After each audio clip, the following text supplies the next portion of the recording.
took. On a gray Thursday morning in March, Vivian Castellan signed away a building she'd never bothered to walk through alone, and she did it with a smile she wasn't hiding. $1,000. That was the number her team landed on for a collapsing freight garage at the back of a logistics lot, a structure her own engineer had called not worth the cost of tearing down. The man across the folding table wore a jacket with a tear at the elbow. He read the contract once, signed it, and took the key without negotiating a single line. Vivian turned to her assistant and made a comment that got a laugh from everyone standing behind her. Nobody thought about that garage again for almost 6 months. Then a name started appearing in business write-ups, an auction floor went quiet over a number nobody expected, and Vivian Castellan found herself in the back of that room, watching something she'd priced at $1,000 sell for more than her own car was worth. Listen carefully, because what happened in between says something true about how people decide what things are worth, and how often they're wrong without ever finding out. Ely Bramwell grew up in a one-bay garage that smelled like motor oil and burnt coffee, the same way other kids grow up in a house that smells like a particular brand of soap. His father, Walt Bramwell, opened that shop in 1985 and ran it for 26 years until his hands stopped being steady enough to hold a wrench level. Eli spent every Saturday of his childhood in that bay, not watching television, not playing, but learning to listen to an engine the way a doctor learns to listen to a chest. By 14, he could diagnose a motor with his eyes closed. By 19, he was rebuilding transmissions other shops had already given up on. He went on to earn a mechanical engineering degree, graduated near the top of his class, and took a position at a mid-sized restoration firm called Northbridge Vintage Works. The kind of place wealthy clients trusted with cars nobody else would touch. He wasn't the loudest person in any meeting, but he was consistently the most accurate one. Then, 8 months before any of this really starts, Northbridge was absorbed by a larger holding company with no interest in a division that took months to turn a profit. 14 people lost their jobs on a Friday afternoon, notified by email a few minutes before 6. Eli read his at his kitchen table, in an apartment that barely fit his tool chest and a mattress. He didn't call anyone. He didn't post anything online. He sat with it for a night, and the next morning he made a list. He spent the following months patching cars at an auto auction lot to cover rent, careful with every dollar, refusing to touch the $18,000 he'd saved over 7 years of steady paychecks. He wasn't looking for sympathy, and he wasn't looking for revenge. He was looking, the way his father had taught him to look at a dead engine, for the one part still worth saving. Vivian Castellan had never so much as changed her own oil, and she'd have told you that without a trace of embarrassment. Her intelligence ran in a different direction, fast, numeric, almost entirely indifferent to anything that couldn't be reduced to a spreadsheet. At 41, she ran Castellan Land Group, a development firm she'd taken over 11 years earlier and turned considerably more aggressive. Buying overlooked industrial parcels cheap, clearing them and flipping the footprint to logistics companies hungry for highway access. She was good at spotting land before anyone else understood why it mattered, which made what happened later sting in a particular way. People who'd negotiated against her called her a bulldozer. People who profiled her for industry panels called her a visionary. Both were true, and neither quite captured the real thing, which was that she wasn't cruel, much as simply unable to register anything outside the categories she'd already decided mattered. That February, Castellan Land Group closed on a 6-acre rail depot, planning to flatten it, rezone it, and sell the footprint to a shipping company within 18 months. Sitting in the back corner of the lot was an old maintenance garage, roof half collapsed, roll-up door rusted shut, interior logged in the site report as junk under tarps, condition unknown, demo cost estimated high. Vivian had no interest in spending $11,000 clearing a building she could, instead, unload on someone desperate enough to take the liability off her hands. When her assistant mentioned a mechanic had called asking to view it, she approved the showing without looking up from her phone. Ellie arrived 10 minutes early in his work jacket. Vivian arrived in heels, not built for a gravel lot, flanked by an assistant and a contractor, and looked at him for exactly as long as it took to form an opinion she didn't bother revising. She asked in a tone that made her assistant smile, whether he was there to buy the building or just strip it for scrap. Eli didn't answer that directly. He asked if he could see the inside. She walked him through it herself, narrating every defect like a list of reasons he shouldn't bother, finishing with the number her team had settled on. $1,000, full liability waiver, and a 90-day clause requiring him to vacate if the rezoning came through early. Eli signed without negotiating. Vivian told her assistant, loud enough for the group to hear, to note in the file that they'd found a very optimistic buyer. He came back alone the next morning before 6, before the hot sun had any real strength in it, with a heavy flashlight, a pry bar, and the same spiral notebook he carried into every job. He didn't start with the building, he started with the tarps. There were 6 of them in the back corner, layered and tied down, gone stiff with years of dust. He pulled the first one back, the way you open something you suspect is valuable but can't afford to be wrong about. Underneath was a motorcycle. A 1953 Indian Chief, fenders intact, the skirt still showing traces of its original maroon paint under a decade of grime.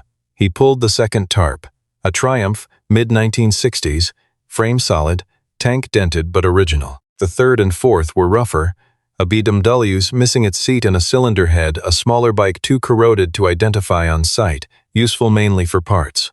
He kept moving and kept riding until he reached the last tarp, pushed into the deepest corner of the bay, tied down with noticeably more care than the rest. He pulled it back slowly. Underneath was a machine he recognized before he even saw the badge, because there were only a few hundred of them ever built, and he'd spent enough hours of his life reading about exactly this one. A Brew Superior SS100, the model collectors still half-jokingly call the Rolls-Royce of motorcycles, hand-built for a handful of years in the 1920s, and tested before delivery at speeds most production bikes of that era couldn't survive. He crouched to check the engine number stamped into the case, checked it twice, and sat back on his heels for a long moment without writing anything at all. The tank had surface corrosion and the exhaust baffle was missing, but the frame was straight. The engine turned over by hand without binding, and the original toolbox was still bolted under the seat with its leather strap intact. He spent 40 minutes with that one bike alone before cataloging the rest. He sat on an overturned crate afterward with the notebook open on his knee and did the math twice, because the first total didn't feel real. Even being conservative, even assuming the Brauf needed a full mechanical rebuild and the others needed real money in parts and time, he was looking at something in the neighborhood of $300,000 to $450,000 in restored value. Sitting in a building he'd bought, completely, for $1,000. The next 2 months were the part of the story that doesn't make it into the version people tell at dinner. It was cold, repetitive, and slow. Eli called Mickey Russo, an old Northbridge colleague laid off the same week he was, now, freelancing fabrication work out of a rented bay across town. Eli didn't explain much over the phone, just that he'd found something, that there was no paycheck involved yet, and that he thought it was worth Mickey's time. Mickey asked what he'd paid for the building. When Eli told him, there was a long pause, and then Mickey said he'd be there by 8. They worked from before sunrise most days, stripping the BMW and the smaller bike, for parts to fund the work on the Indian and the Triumph, since those two needed the lease to reach a sellable condition. Eli's $18,000 moved in one direction the entire time. Gaskets, period-correct cables, a rebuilt magneto sourced from a specialist in Ohio who only took calls on Tuesdays. By the 6th week, he had less than $2,000 left and hadn't told Mickey. He picked up 2 overnight shifts at the tow yard to cover the next part's order and said nothing about it. In the middle of it, part of the roof gave way during a hard rain and dumped water onto the workbench, where the Triumph's carburetors sat disassembled. Mickey put his fist through a piece of drywall and said, "Eli, just found a tarp?" Eli's just covered what he could, mopped up the rest, and kept working. Mickey watched him for about a minute, then picked his tools back up too. By the end of the 2nd month, the Indian Chief was finished. Not customized, not chromed beyond factory spec, restored exactly to original the way a serious collector wants. Eli posted one listing on a private vintage motorcycle forum. No auction site, no public marketplace. He had 9 replies within 2 days. Graftuan. The one he answered first came from a retired airline executive named Desmond Voss, who flew in to see it in person, brought his own mechanic to verify the engine numbers, and offered $41,000 without trying to talk Eli down. Eli accepted. Before Desmond left the lot, he mentioned almost as an afterthought that he had friends in his collecting circle always looking for honest restoration work, and that Eli should call him first, before posting anything publicly, if he found anything else worth looking at. Warwick. Within 2 weeks, Desmond had passed Eli's number to 3 people in his network. By the end of the following month, Eli had sold the restored Triumph privately for $19,000 and picked up 2 paid restoration commissions through Desmond's referrals alone. Between the bikes already sold and the contracts coming in, he'd cleared more than $80,000 against an original investment of roughly $20,000. And the Bro Superior was still sitting untouched in the back corner. He moved on the land next. He'd grown up near that part of the city and had a quiet suspicion about why a logistics company would want 6 acres of an old rail depot specifically. A former classmate now working in city planning confirmed it over a short phone call that gave away nothing improper. Just a public fact Eli hadn't thought to check before. The whole corridor sat inside a transit expansion zone scheduled for formal announcement within the year. 3 adjoining lots, neglected and listed cheap by owners with no ideas garage, sat directly behind his garage. Eli bought all 3 through private sale, no broker, for a combined $43,000, and filed paperwork to register a business, Bramwell Motor Works, before the ink on the deeds was dry.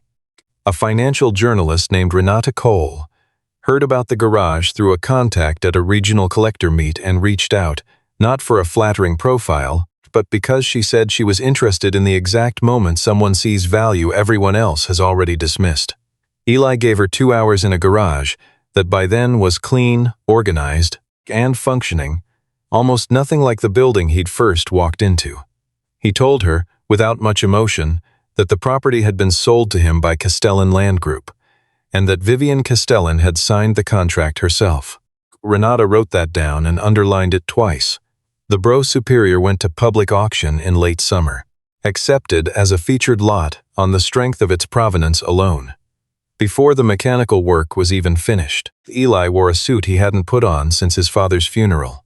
Mickey sat 2 rows back, arms crossed, trying not to look as nervous as he was. When the bike rolled out under the lights, black paint restored to a depth that seemed to absorb light rather than reflect it, brass fittings polished, the seat conditioned back to something close to supple. A section of the room that had read Renata's article 4 days earlier applauded before the auctioneer finished his introduction. Bidding opened at $60,000. Climbed past 100, slowed briefly at 140, then jumped when a phone bidder pushed back hard against a man in the 3rd row. The room went quiet in the way. Rooms go quiet when a number stops feeling abstract. The hammer came down at $192,000. Mickey exhaled loud enough that the man beside him turned around. Eli sat still a moment, then stood and shook the floor representative's hand, composed in the particular way of someone who'd spent 6 months expecting an outcome and finally watched it arrive exactly on schedule. Vivian Castellan was in the room. She hadn't come for the auction. She'd come because her attorney told her she should understand exactly what had happened before deciding how to respond to the article on her desk. She watched the number climb from the back of the hall, watched the hammer fall, and afterward, without her assistant or her contractor, crossed the floor toward Eli in a different coat than the one she'd worn in March. She told him she'd misjudged the situation. She didn't add anything to soften it or explain it away, and from a woman who'd built her entire reputation on the certainty of her own assessments.